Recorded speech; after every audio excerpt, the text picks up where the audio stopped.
Thank you. നമസ്കാരം. നമുക്ക് ഇന്ന് കിട്ടിയിരിക്കുന്ന ഒരവസരം ഇതുവരെയും നമ്മുടെ ജീവിതത്തിൽ കിട്ടാത്തതും അതുപോലെ തന്നെ ഒരുപാട് പേർക്ക് കിട്ടാൻ ചാൻസ് ഇല്ലാത്തതുമായ ഒരു അവസരമാണ്. കാരണം ഒരു ലെയർ 1 ബ്ലോക്ക് ചെയിൻ്റെ നോഡ് വാലിഡേറ്റർ ആവുക എന്നത്. ഈ അവസരം നമ്മുടെ മുന്നിലേക്ക് കൊണ്ടുവരുന്നത് മാസ്റ്റർ സ്ട്രോക്ക് അക്കാഡമിയാണ്. MST ബ്ലോക്ക് ചെയിൻ ഇത് ഇന്ത്യയിലെ ആദ്യത്തെ ലെയർ 1 പബ്ലിക് ബ്ലോക്ക് ചെയിൻ ആണ്. ഇന്ത്യയിൽ നിന്നും ലോകത്തിന് വേണ്ടി ക്രിയേറ്റ് ചെയ്യുന്ന ഒരു ബ്ലോക്ക് ചെയിൻ.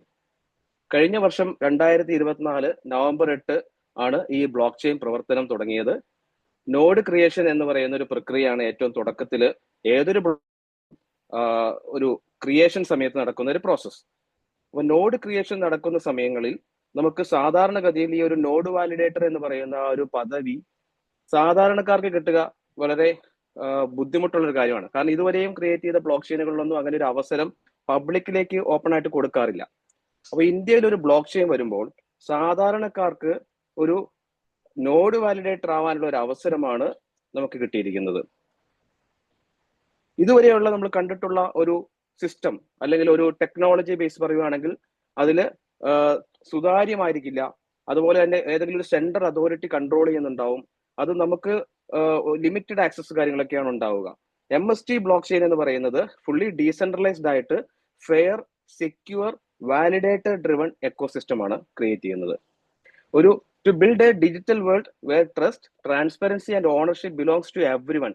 എല്ലാവർക്കും ഇത് കാണുവാനും അതുപോലെ തന്നെ ഇതിന്റെ ട്രാൻസ്പെറൻസി അത്രയും എഫിഷ്യന്റ് ആയിട്ടും കൂടാതെ സെക്യൂറുമായിട്ട് ഒരു എക്കോസിസ്റ്റം ക്രിയേറ്റ് ചെയ്യുക എന്ന ലക്ഷ്യത്തോടു കൂടിയാണ് master stroke MST block chain create ചെയ്തിട്ടുള്ളത്.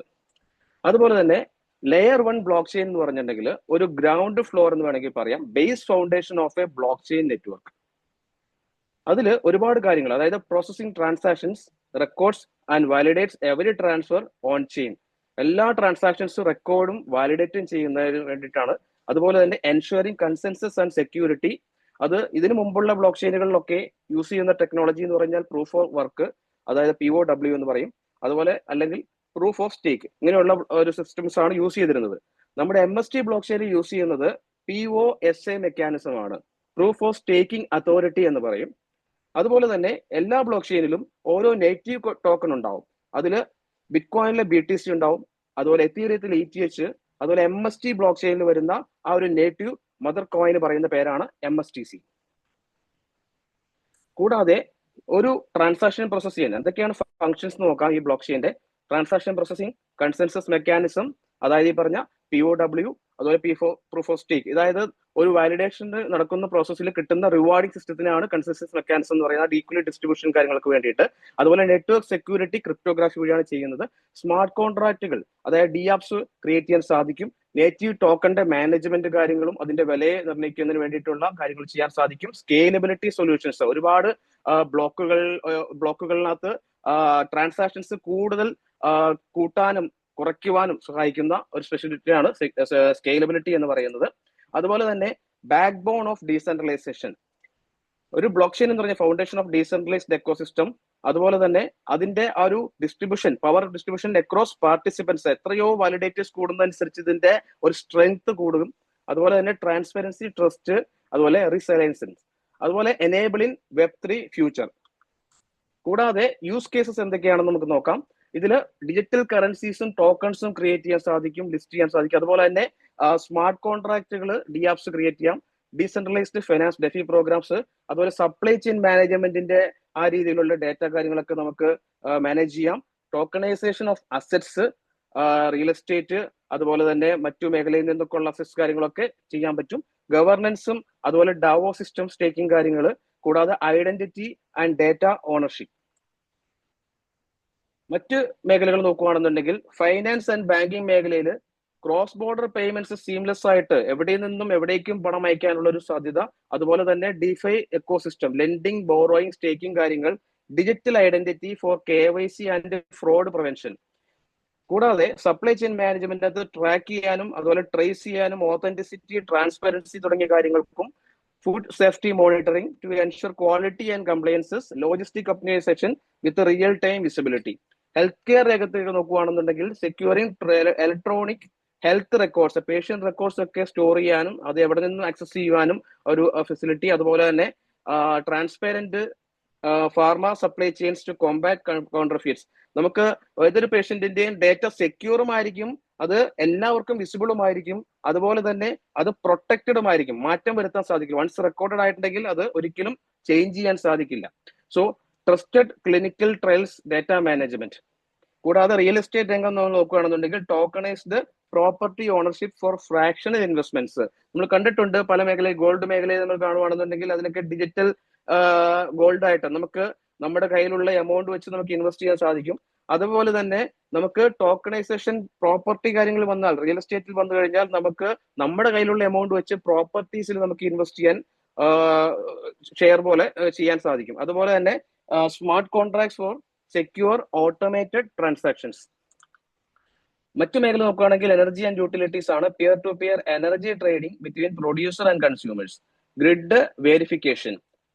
അതുപോലെ തന്നെ മീഡിയ രംഗത്ത് നോക്കുകയാണെങ്കിൽ കോപ്പി റൈറ്റും അതുപോലെ IP പ്രൊട്ടക്ഷൻ കാര്യങ്ങൾക്കും വേണ്ടിയിട്ടും secure digital credentials and certificates for learners.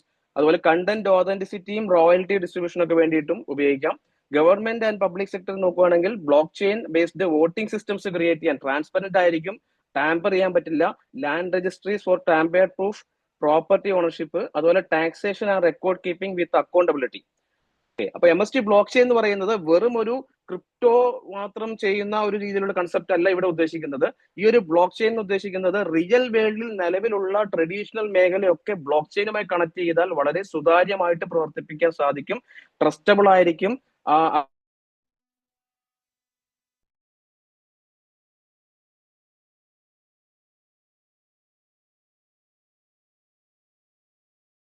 സാധാരണഗതിയിൽ ഒരു ഇന്ത്യക്കാർക്ക് വളരെ കുറഞ്ഞ ചെലവിൽ ഒരു നോഡ് വാലിഡേറ്റർ ആവാൻ കഴിയുന്ന ഒരു അവസരമാണ് ഇപ്പൊ നമുക്ക് വന്നിട്ടുള്ളത്. അതിന് നമുക്ക് വേണ്ട കാര്യങ്ങൾ, നമ്മൾ ഒന്ന് ഇന്ത്യൻ പൗരനായിരിക്കണം, നമ്മുടെ കയ്യിൽ ആധാർ നമ്പർ ഉണ്ടാവണം, പാൻ കാർഡ് ഉണ്ടാവണം, ഇത് രണ്ടും ലിങ്ക് ചെയ്തിട്ടുണ്ടാവണം, OTP വരുന്ന ഫോൺ നമ്മുടെ കയ്യിൽ ഉണ്ടായിരിക്കണം. ഇത്രയും ഉണ്ടെങ്കിൽ നിങ്ങൾക്ക് ഇതിനകത്ത് ഒരു നോഡ് വാലിഡേറ്റർ ആവാൻ വേണ്ടി രജിസ്ട്രേഷൻ പൂർത്തിയാക്കാൻ സാധിക്കും. അതുപോലെ നിങ്ങളുടെ ഒരു ഡീസെൻട്രലൈസ്ഡ് വാലറ്റ് ഇതിൽ കണക്ട് ചെയ്യാം. ബ്ലോക്ക് ചെയിനുമായിട്ട് കണക്ട് ചെയ്ത ശേഷം നമുക്ക് ഇതിനകത്ത് വാലിഡേഷന് വേണ്ടിയിട്ടുള്ള ഫ്രാക്ഷൻസ് കാര്യങ്ങൾ വാങ്ങാൻ സാധിക്കും. അപ്പോൾ ഇത് എങ്ങനെയാണ് ഇത് വരുന്നതെന്ന് നോക്കാം. ഒരു നോഡ് വാലിഡേറ്റർ ആവുന്ന ഒരു വ്യക്തിക്ക് കിട്ടുന്ന ബെനിഫിറ്റിൽ ഒന്നാമത്തെ കാര്യം ഏൺ റിവാർഡ്സ് ആണ്. അതുപോലെ തന്നെ transaction fees, block rewards, staking rewards, ഇങ്ങനെയുള്ള റിവാർഡ് കാര്യങ്ങൾക്ക് ഏൺ ചെയ്യാൻ സാധിക്കും. കൂടാതെ നമുക്ക് ഒരു എങ്ങനെയാണ് ഒരു വാലിഡേറ്റർ ആയി മാറുക, അതിന് ഞാനിപ്പോൾ ഓൾറെഡി പറഞ്ഞ പോലെ തന്നെ നമ്മൾ വാലിഡേറ്റ് കണക്ട് ചെയ്തു, വാലിഡേഷൻ നോഡ് ചെയ്ത് കഴിഞ്ഞാൽ നമുക്ക് ഡെയിലി ആണ് ഈ റിവാർഡ്സ് കിട്ടുന്നത്. എന്താണ് റിവാർഡ് കിട്ടുക? നമുക്ക് ഈ ഒരു ബ്ലോക്ക് ചെയിന്റെ മദർ കോയിനായ MSTC ആണ് ഡെയിലി റിവാർഡായിട്ട് കമ്പനി തന്നുകൊണ്ടിരിക്കുന്നത്. ഇത് നമുക്ക് 20 വർഷമാണ് ഈ ഒരു MSTC കോയിൻ റിവാർഡായിട്ട് ഡെയിലി കിട്ടുക. അത് തുടക്കം സ്റ്റേജിൽ കയറുന്ന വ്യക്തികൾക്ക് കൂടുതൽ കോയിൻ കളക്ട് ചെയ്യുവാനും അതുപോലെ തന്നെ കൂടുതൽ നാൾ അവർക്ക് സ്റ്റേക്കിംഗ് ബെനിഫിറ്റ് കാര്യങ്ങളൊക്കെ ഏൺ ചെയ്യാനൊക്കെ ഉള്ള സാധ്യതയാണ് അതിനകത്ത് വരുന്നത്. കൂടാതെ എനി ടൈം വിഡ്രോവൽ ആണ്, നമുക്കിത് നമ്മുടെ ഡീസെൻട്രലൈസ്ഡ് വാലറ്റിലേക്ക് സ്റ്റോർ ചെയ്ത് വെക്കാൻ സാധിക്കും. അതുപോലെ ഹയർ കൺസിസ്റ്റന്റ് റിവാർഡ്സും ഏൺ ചെയ്യാൻ സാധിക്കും. അപ്പോൾ എന്തൊക്കെയാണ് ഇതിനകത്ത്, എങ്ങനെയാണ് ആ ഒരു നോഡിന്റെ ഡിസ്ട്രിബ്യൂഷൻ എന്ന് നമുക്ക് മനസ്സിലാക്കാം. ആകെ മൊത്തം 21 നോഡുകളാണ് നമുക്ക് പബ്ലിക്കിൽ സെയിലിൽ വന്നിട്ടുള്ളത്. ആദ്യത്തെ 3 നോഡ് ഓപ്പറേറ്റ് ചെയ്യുന്നത് MST ബ്ലോക്ക് ചെയിൻ തന്നെയാണ്. അത് അവരുടെ ആ ഒരു ഡേറ്റ ക്രിയേഷൻ സമയത്ത് വേണ്ടിയിട്ട് അവരുടെ ടെക്നിക്കൽ ടീമാണ് ഹാൻഡിൽ ചെയ്യുന്നത്. അതുപോലെ തന്നെ 18 നോഡ്സ് ആണ് കമ്മ്യൂണിറ്റിക്ക് വേണ്ടിയിട്ട്, സാധാരണക്കാർക്ക് നമുക്ക് വാങ്ങി വെക്കാൻ അല്ലെങ്കിൽ നമുക്ക് അതിലൊരു പാർട്ടിസിപ്പേഷൻ ചെയ്യാൻ വേണ്ടിയിട്ട് വരുന്നത്. അപ്പോ ഓരോ നോഡുകളും ഇപ്പോൾ നമുക്ക് ആദ്യം 3 നോഡ് പറഞ്ഞു, അതിനുശേഷം 4, 5, 6, 7, 8 അങ്ങനെ നോഡുകളാണ് ഓരോ നോഡുകൾ. അപ്പൊ 21 നോഡുകളാണ് മൊത്തത്തിലുള്ളത്. ആദ്യത്തെ 7 നോഡുകൾ ഫസ്റ്റ് ലെവൽ വരുന്നു. രണ്ടാമത്തെ ലെവൽ ഓൾറെഡി സ്റ്റാർട്ട് ചെയ്ത് 8ാമത്തെ നോഡ് മുതൽ ആൽക്കെമി ലെവൽ എന്ന് പറയുന്ന ഒരു നെയിം ഇട്ടാണ് ആ ഒരു സെക്ഷൻ ഓഫ് നോഡ്സ് പറയുന്ന 7 നോഡുകൾ. അതിൽ ഓരോ നോഡിലും 70,000 ഫ്രാക്ഷൻസ് ആയിട്ട് തിരിച്ചിരിക്കുന്നു. അപ്പോൾ ഇതിന്റെ ഓരോ നോഡിന്റെ വില എന്ന് പറയുന്നത് 14 കോടി രൂപയാണ്. അതുപോലെ തന്നെ ഇതിനകത്ത് ഫ്രാക്ഷൻസ് ആയിട്ട്, അതായത് നമുക്ക് ഈ 70,000 ഫ്രാക്ഷൻസ് പറഞ്ഞാൽ അതിൽ നമുക്ക് കഴിയുന്ന ഫ്രാക്ഷൻസ് നമുക്ക് വാങ്ങി നമുക്ക് ആ നോഡിന്റെ ഒരു വാലിഡേറ്റർ ആയി മാറാൻ സാധിക്കും. അതിന്റെ പ്രൈസിങ് പറയുന്നത് ഒന്നാമത്തെ സ്റ്റേജിൽ, അതായത് കഴിഞ്ഞ വർഷമാണ് ഇതിന്റെ നോഡ് സെയിൽ സ്റ്റാർട്ട് ചെയ്തിട്ടുള്ളത് ഫ്രാക്ഷൻ സെയിൽ ആയിട്ട്. അതിൽ 1000 രൂപ പ്ലസ് GST മുതലായിരുന്നു തുടക്കത്തിൽ ഉണ്ടായിരുന്നത്. ഇപ്പോൾ നമ്മൾ സ്റ്റേജ് 2-ലാണ്. സ്റ്റേജ് 2-ൽ പ്രൈസ് 2000 രൂപ പ്ലസ് GST ആണ്. അത് 11,000 രൂപ പ്ലസ് GST വരെയാണ് അതിന്റെ ഒരു കാറ്റഗറി, അതിന്റെ ഒരു പ്രൈസ് റേഞ്ച് വരുന്നത്. ഇപ്പോൾ എത്തി നിൽക്കുന്നത് ഏകദേശം 2750 മുകളിലാണ് ഇന്നത്തെ ഒരു പ്രൈസ് ഇൻക്ലൂഡിങ് GST വരുന്നത്. അത് ഓരോ ദിവസവും ഇതിന്റെ പ്രൈസ് ഇൻക്രീസ് ചെയ്തുകൊണ്ടിരിക്കുകയാണ്. ഓരോരോ ട്രാൻസാക്ഷൻ അനുസരിച്ച് ഒരു 15 രൂപ മുതൽ 50 രൂപ വരെയൊക്കെ ഒരു ദിവസം നമുക്ക് ഇതിനകത്ത് പ്രൈസ് ഇൻക്രീസ് ചെയ്തുകൊണ്ടിരിക്കുകയാണ്. അടുത്ത സ്റ്റേജ് വരാൻ പോകുന്നത്, മൂന്നാമത്തെ സ്റ്റേജിൽ 11,000 രൂപ മുതൽ 20,000 രൂപ പ്ലസ് GST ആണ് ഒരു ഫ്രാക്ഷന്റെ വില വരാൻ പോകുന്നത്. ഇപ്പോൾ കാണുന്ന വിലയ്ക്ക്, അതായത് നമുക്ക് ഇപ്പൊ കിട്ടുന്നത് വളരെ കുറഞ്ഞ വില, 3000 രൂപയെ താഴെ നമുക്കൊരു ഫ്രാക്ഷൻ വാങ്ങാൻ സാധിക്കുമ്പോൾ കുറച്ചുനാൾ നമ്മൾ വെയിറ്റ് ചെയ്യുകയാണെങ്കിൽ നമുക്ക് ഈ ഫ്രാക്ഷൻ പിന്നെ വാങ്ങാൻ സാധിക്കുക മിനിമം 4000 മുതൽ ഉള്ള പ്രൈസാണ് അടുത്ത ഒരു 1-2 ആഴ്ചക്കുള്ളിൽ വരാൻ പോകുന്നത്. അപ്പൊ അതുകൊണ്ട് തന്നെ ഏറ്റവും ഇയർലി വാങ്ങുന്ന വ്യക്തിക്കാണ് ഇതിൽ കൂടുതൽ റിവാർഡുകൾ കളക്ട് ചെയ്യാൻ സാധിക്കുക. അപ്പോ ഇതിന്റെ ടോട്ടൽ കോയിൻ സപ്ലൈ എന്ന് പറയുന്നത് 8.4 ബില്യൺ ആണ്. ഇത് 20 വർഷം കൊണ്ടാണ് കംപ്ലീറ്റ് ആയിട്ട് പുറത്തെത്തുക. ആദ്യത്തെ 2 വർഷം പൂർത്തിയാകുമ്പോൾ ഇതിലൊരു ഹാഫിംഗ് എന്ന് പറയുന്ന ഒരു സിസ്റ്റം ഉണ്ട്. അതായത് നമുക്ക് ഓരോ 2 വർഷം കൂടുമ്പോഴും ഈ ഒരു കോയിൻ റിലീസ് ആവുന്നത്, നമുക്ക് ഓരോ 3 സെക്കൻഡിലാണ് 200 കോയിൻ വെച്ചിട്ട് റിലീസ് ആയിക്കൊണ്ടിരിക്കുന്നത്. അതായത് ഒരു ബ്ലോക്ക് ക്രിയേറ്റ് ചെയ്യുന്ന ടൈം എന്ന് പറയുന്നത് 3 സെക്കൻഡ് ആണ്. 3 സെക്കൻഡിൽ 200 കോയിൻ വെച്ച് വരുന്നു. അത് അടുത്ത നവംബർ 8 ആവുമ്പോഴേക്കും ഇതിന്റെ നേർപകുതിയായിട്ട് കുറയും. അതായത് 3 സെക്കൻഡിൽ 200 എന്നുള്ളത് നേരെ 100 കുറയുന്നു. അതുപോലെ വീണ്ടും അടുത്ത 2 വർഷം പൂർത്തിയാകുമ്പോൾ വീണ്ടും അത് 50 കുറയുന്നു. അങ്ങനെ കുറഞ്ഞ് ഇതിന്റെ സപ്ലൈ കുറഞ്ഞു വരുന്നു. അതുപോലെ തന്നെ 20 വർഷമാകും ഇത് കംപ്ലീറ്റ് ആയിട്ടും പുറത്തെത്തുവാൻ. അതുകൊണ്ട് തന്നെ ഇതിന്റെ പ്രൈസിങ്ങും ട്രാൻസാക്ഷൻസ് ഒക്കെ അനുസരിച്ച് ഈ ഒരു MSTC എന്ന് പറയുന്ന കോയിന്റെ പ്രൈസിങ് ഇൻക്രീസും ആയിക്കൊണ്ടിരിക്കും. കൂടാതെ നമുക്ക് കിട്ടുന്നത് എങ്ങനെയാണെന്നൊക്കെ മനസ്സിലാക്കാം.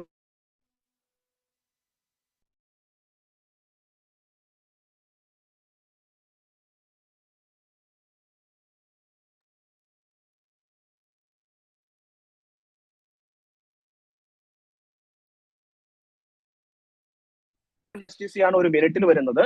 കൂടാതെ ഒരു മണിക്കൂർ കൊണ്ട് വരുന്നത് 4000 × 60, അതായത് 2,40,000 MSTC പെർ. ഒരു ദിവസം നോക്കുകയാണെന്നുണ്ടെങ്കിൽ ഇന്ത്യ 24, അത് വെച്ച് നോക്കുമ്പോൾ 57,60,000 MSTC ആണ് ഒരു ദിവസം. ഓക്കെ, അപ്പോ നമ്മളിപ്പോ പറഞ്ഞു ഇപ്പോൾ നമ്മൾ എത്തി നിൽക്കുന്നത് 9ാമത്തെ നോഡിന്റെ സെയിലിലാണ്. ഓക്കെ, അത് ഓരോ നോഡിലും ഈ പറയുന്ന പോലെ 70,000 ഫ്രാക്ഷൻസ് ഉണ്ട്. അപ്പോ അതില് ഏകദേശം 6,30,000 ഫ്രാക്ഷൻസ് ആണ് ടോട്ടൽ വരുന്നത്. അപ്പോ ഡെയിലി വരുന്ന റിവാർഡ് അത് വെച്ചിട്ട് 6,30,000 ഡിവൈഡ് ചെയ്യുമ്പോൾ നമുക്ക് ഇപ്പോൾ കിട്ടുന്ന കോയിൻ ഒരു ദിവസം ഒരു ഫ്രാക്ഷനിൽ നിന്ന് കിട്ടുന്നത് 9.14 MSTC ആണ്. ഓക്കെ, അപ്പോൾ അടുത്ത നോഡിലേക്ക് കടക്കുമ്പോൾ, അടുത്ത നോഡ് ആക്റ്റീവ് ആവുന്ന മുറയ്ക്ക് ഈ ഒരു 9 എന്നുള്ളത് നേരെ കുറഞ്ഞ് വീണ്ടും 8 ആകും, 7 ആവും, 6, അങ്ങനെ കുറഞ്ഞ് ഇത് ഒരു ഈ ഒരു നോഡ് ക്രിയേഷൻ കംപ്ലീറ്റ് ആവുന്ന പ്രോസസ്സിലേക്ക് ഏകദേശം നമുക്കൊരു 3 കോയിൻ ഒക്കെയാണ് നമുക്ക് കിട്ടത്തുള്ളൂ. അതിനി അടുത്ത ഹാഫിംഗ് എത്തുമ്പോൾ നേർപകുതിയായിട്ട് വീണ്ടും കുറയുന്നു. അങ്ങനെ കുറഞ്ഞാണ് നമുക്ക് 20 വർഷം കൊണ്ട് ഈ കോയിൻ കിട്ടുക. പക്ഷെ ഇത് ഫ്രാക്ഷൻ വാങ്ങി ഇപ്പോൾ കയറുന്ന വ്യക്തികൾക്ക് അടുത്ത ഒരു 19 വർഷത്തേക്ക് കണ്ടിന്യൂസ് ആയിട്ടൊരു മണി മേക്കിംഗ് മെഷീൻ എന്ന് വേണമെങ്കിൽ പറയാം. ഈ ഒരു നോഡ് വാലിഡേറ്റർ ആവുന്ന വഴി അദ്ദേഹത്തിന് സ്വന്തമാക്കാൻ കഴിയുന്നത് വളരെയധികം കോയിൻ അക്യുമുലേറ്റ് ചെയ്യുവാനും അത് ഫ്യൂച്ചറിൽ വലിയ രീതിയിൽ ഒരു ഇൻകത്തിലേക്ക് മാറുവാനും ഒരു അസറ്റ് ബിൽഡിങ്ങും ഒക്കെ ആയിട്ട് സാധിക്കുന്നതാണ്. അപ്പോൾ ഇതാണ് ഇതിന്റെ ബേസ് ആയിട്ടുള്ള കാര്യങ്ങൾ. അപ്പോൾ ഒന്ന് നമുക്ക് വരുന്നത് ഡെയിലി കോയിൻ കിട്ടുന്നു 20 വർഷത്തേക്ക്, അതാണ് നമുക്ക് മിന്റിങ് റിവാർഡ്, അതായത് ഡെയിലി വന്നുകൊണ്ടിരിക്കുന്നു. രണ്ടാമത്തെ ഒരു ഇൻകം എന്ന് പറയുന്നത് നമുക്കിത് സ്റ്റേക്ക് ചെയ്യാൻ പറ്റും. ഞാൻ ആൾറെഡി പറഞ്ഞിട്ടുണ്ട്, POSA എന്നൊരു മെക്കാനിസം ഇതിൽ യൂസ് ചെയ്യുന്നു. നമുക്ക് കിട്ടുന്ന കോയിന്റെ നേർപകുതി POSA മെക്കാനിസം വഴി ഓട്ടോമാറ്റിക് സ്റ്റേക്കിങ്ങിലേക്ക് പോവുകയാണ്. അത് നമ്മുടെ നോഡ് ക്രിയേഷൻ കഴിയുന്നവർ ഏകദേശം ഒരു എക്സ്പെക്ട് ചെയ്യുന്നത് ഒരു 5-6 മാസം കൂടിയാണ് മാക്സിമം. അപ്പൊ ആ ടൈം പീരീഡ് കഴിയുമ്പോൾ കംപ്ലീറ്റ് നോഡും 21 നോഡും ക്രിയേഷൻ ആയി കഴിഞ്ഞ് സോൾഡ് ഔട്ട് ആയി കഴിഞ്ഞു കഴിഞ്ഞാൽ പിന്നെ നമുക്ക് സ്റ്റേക്കിങ്ങിലേക്ക് പോവില്ല. അപ്പോൾ സ്റ്റേക്കിങ്ങിലുള്ളത് നമുക്ക് വേണമെങ്കിൽ വിഡ്രോ ചെയ്യാം. പക്ഷെ നമ്മൾ അവിടെ തന്നെ ഹോൾഡ് ചെയ്യുകയാണെങ്കിൽ ഇതിൽ ജനറേറ്റ് ആവുന്ന, അല്ലെങ്കിൽ ഇതിൽ ഓരോരോ പ്രോജക്റ്റുകൾ വരുമ്പോൾ ഇപ്പോൾ ഏകദേശം ഒരു 775ഓളം പ്രോട്ടോകോൾസ് ഇതിൽ ടെസ്റ്റ് റണ്ണിലുണ്ട്. ഓരോന്നും അടുത്ത ഓരോരോ മാസങ്ങളിലായിട്ട് ലൈവായി വരുന്നതനുസരിച്ച് ജനറേറ്റ് ചെയ്യുന്ന transaction fees, trading fees, gas fees തുടങ്ങിയവയുടെയൊക്കെ ആ ഒരു പ്രോഫിറ്റ് ഷെയർ അതായത് MSTC ആയിട്ടാണ് കമ്പനിക്ക് കിട്ടുന്നത്, ബ്ലോക്ക് ചെയിൻ കിട്ടുന്നത്. അത് ഷെയർ ചെയ്യുന്നത് ഈ സ്റ്റേക്കിങ്ങിൽ ഹോൾഡ് ചെയ്യുന്ന വാലിഡേറ്റേഴ്സുമായിട്ടാണ്. അതുകൊണ്ട് തന്നെ ഇതൊരു സ്റ്റേക്കിംഗ് റിവാർഡാണ്. നമ്മൾ എത്ര നാൾ അതിനകത്ത് ഹോൾഡ് ചെയ്യുന്നു അത്രയും നാൾ നമുക്ക് ആ ഒരു ട്രാൻസാക്ഷൻ ഫീസിന്റെ ആ ഒരു വിഹിതം നമുക്ക് ഏൺ ചെയ്യാൻ സാധിക്കും. ഈ ഒരു ബ്ലോക്ക് ചെയിൻ പുറം രാജ്യത്തേക്ക് പോയി അവിടെ നിന്നൊക്കെ ഒരുപാട് അഡോപ്ഷൻ, പുതിയ പുതിയ പ്രോജക്റ്റുകൾ വന്നതിനനുസരിച്ച് ഈ പറയുന്ന ഫീസിന്റെ ആ ഒരു എമൗണ്ട് എന്ന് പറയുന്നത് കൂടിക്കൊണ്ടിരിക്കുകയാണ്. സോ ഓരോരുത്തർക്കും ആ ഒരു എമൗണ്ട് വലിയ രീതിയിലൊരു ഇൻകത്തിലേക്കൊക്കെ മാറാൻ സാധിക്കുന്ന ഒരു അവസരമാണ് നമ്മുടെ മുന്നിലുള്ളത്. അതുകൊണ്ട് തന്നെ മാക്സിമം ഫ്രാക്ഷൻസ് ഹോൾഡ് ചെയ്യുന്ന വ്യക്തിക്കാണ് മാക്സിമം കോയിൻസ് സ്റ്റേക്കിങ്ങിലും ഉണ്ടാവുക. അവർക്കായിരിക്കും ഏറ്റവും കൂടുതൽ സ്റ്റേക്കിംഗ് റിവാർഡുകളും കിട്ടിത്തുടങ്ങുക. സോ ഈ ഒരു അവസരം ഇപ്പോൾ വിനിയോഗിക്കുക. നമ്മളിപ്പോൾ 9ാമത്തെ നോഡിൽ ഇനി കുറച്ച് ഫ്രാക്ഷൻസ് മാത്രമേ ബാക്കിയുള്ളൂ. അതുപോലെ തന്നെ ഇതിന്റെ ഇടയ്ക്ക് ഓട്ടോമാറ്റിക് ആയിട്ട് നോഡോ ഉൾപ്പെടെ ഫുൾ നോഡായിട്ട് തന്നെ പല പല കോർപ്പറേറ്റ് കമ്പനികൾ വാങ്ങിക്കൊണ്ടിരിക്കുന്നു. അപ്പോൾ ഓരോരോ നോഡുകൾ കംപ്ലീഷൻ വർക്ക് കഴിയുന്ന അനുസരിച്ച് ആക്റ്റീവ് ആവുന്ന മുറയ്ക്ക് ഈ കോയിൻ കിട്ടുന്നതിനുള്ള എണ്ണവും കുറഞ്ഞുകൊണ്ടിരിക്കുന്നു. സോ ഏറ്റവും എയർലി കയറുന്ന വ്യക്തിക്കാണ് ഏറ്റവും കൂടുതൽ ഇപ്പോൾ ഈ പറയുന്ന 9 കോയിൻസ് ഡെയിലി വെച്ച് കിട്ടുന്ന ആ ഒരു അവസരമുള്ളത്. ഇതിന്റെ എണ്ണം കുറയുന്നതനുസരിച്ച് നമുക്ക് അത്രയും കൂടുതൽ നാൾ കാത്തിരിക്കേണ്ടി വരും. അത്രയും ആ ഒരു കളക്ഷൻ അല്ലെങ്കിൽ MSTC എന്ന് പറയുന്ന ആ ഒരു കോയിന്റെ അക്യുമുലേഷൻ കൂട്ടിയെടുക്കാൻ. സോ ഇന്ന് നിങ്ങളെ ഇൻവൈറ്റ് ചെയ്തിരിക്കുന്ന വ്യക്തികളുമായിട്ട് ഇരിക്കുക, അവരുമായിട്ട് എങ്ങനെയാണ് ഇതിൽ അക്കൗണ്ട് ക്രിയേറ്റ് ചെയ്യുക എന്നുള്ള കാര്യങ്ങൾ മനസ്സിലാക്കുക. നിങ്ങളുടെ ആധാർ കാർഡ്, പാൻ നമ്പർ, അതുപോലെ ലിങ്ക് ചെയ്തിട്ടുള്ള മൊബൈൽ നമ്പറും ഉണ്ടെങ്കിൽ നിങ്ങൾക്ക് ഇതിൽ രജിസ്ട്രേഷൻ കംപ്ലീറ്റ് ആവാം, അത് KYC കംപ്ലീറ്റ് ചെയ്യാം.